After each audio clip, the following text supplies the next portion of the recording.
Ay kayo ga mga kapatid, sa buhay nyo ga ngayon, ano ga nagawa na ng gobyerno sa inyo? Kayo ga'y umasenso na. Oh. Yung mga walang trabaho, nagkatrabaho ga. Yung mga walang makain dati, may kinakain na ga. O mas malala pa kaysa dati.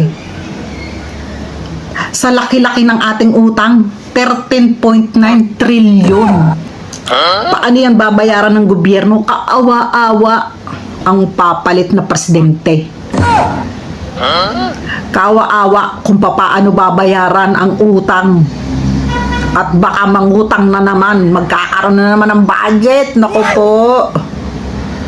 Parang awa nyo na. Tama na.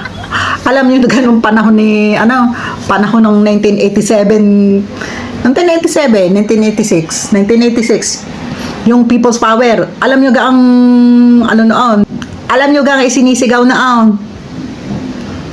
nung pinatatalsik si President Ferdinand Marcos Sr. Tama na, sobra na, palitan na. Ayun. At alam niyo ga kung sino ang composer ng yung kanta ng People Power, yung naging theme song ng People Power, yung kinanta ni Vina Lisa. Walang iba kung hindi si Tito Soto. Siya ang composer ng Magkaisa na inawit sa People Power. Yaan ang theme song ng People Power, composed by Tito Soto. Tapos nung mapalayas ang Ferdinand Marcos Sr., naging presidente si Cory Aquino. Hanggang may pumalit na iba, hanggang pumalit itong si Pinoy. At ngayon nga may pumalit na naman at pumalit naman ngayon hanggang sa naging presidente itong si PBBM, Ferdinand Marcos Jr. Namatay si Ninoy Aquino sa Manila International Airport, na ngayon ay pinalitan at naging Ninoy Aquino International Airport. Galit na galit ang mga dilawan ng panahong iyon. Kaya naging presidente itong si Corazon Aquino. Nang panahong iyon, sinuportahan ng mga Katoliko, pinangunahan ni Cardinal Sin ang People's Power. Sinuportahan ni Cardinal Sin at ng mga madre ang People's Power, hanggang sa bumaliktad na nga sila Enrile at saka si Fidel Ramos. Tapos ngayon, ang mga dilawan nasaan?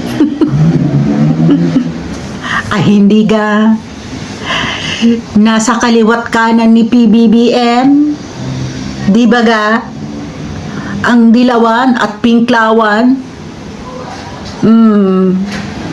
Sinasabi ko, yan ang sinasabi ko sa inyo. Na kapag ikaw ay napasok sa politika, mawawala ang iyong prinsipyo kung hindi ka matatag at magpapakain ka sa mundo ng politika. Mawawala ang iyong prinsipyo. Akalain mo yun, nagbuwis ng buhay itong si Ninoy Aquino. Galit na galit dati ang mga dilawan sa mga Marcos. Ibagsak ang rehimeng Marcos. Dumaan ang panahon dahil ang ayaw nilang maupo ang isang Duterte. Ano ang ginawa?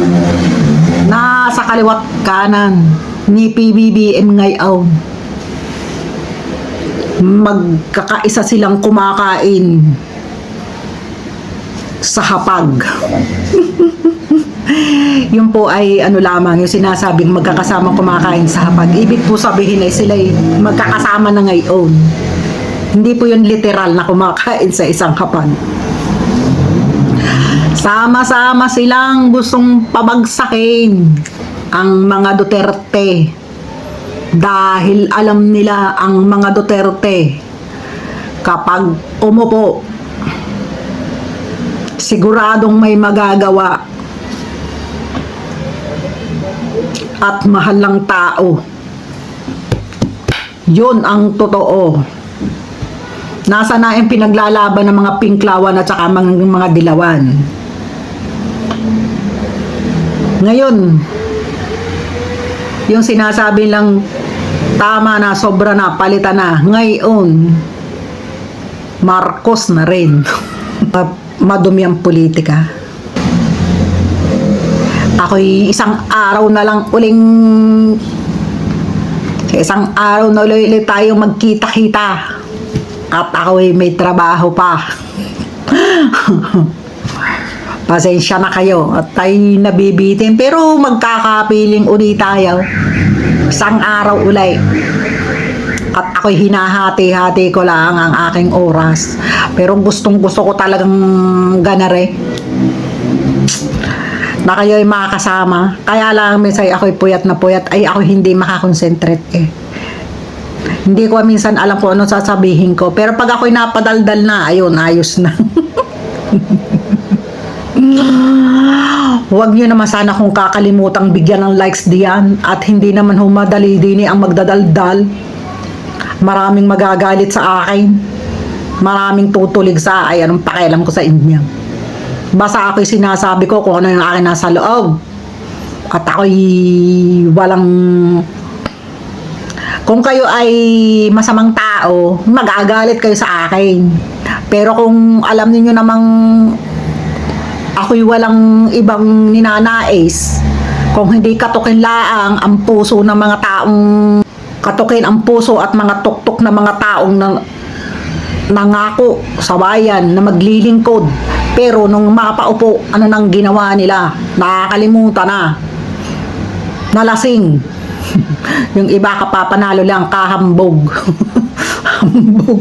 Napapasok sa Senado, kahambog. Sa Kongreso nang manalo, kahambog. Lalo na yung mga alipores ng nasa itaas. Ako po, babagsak din kayo, hindi inyo lahat ang araw.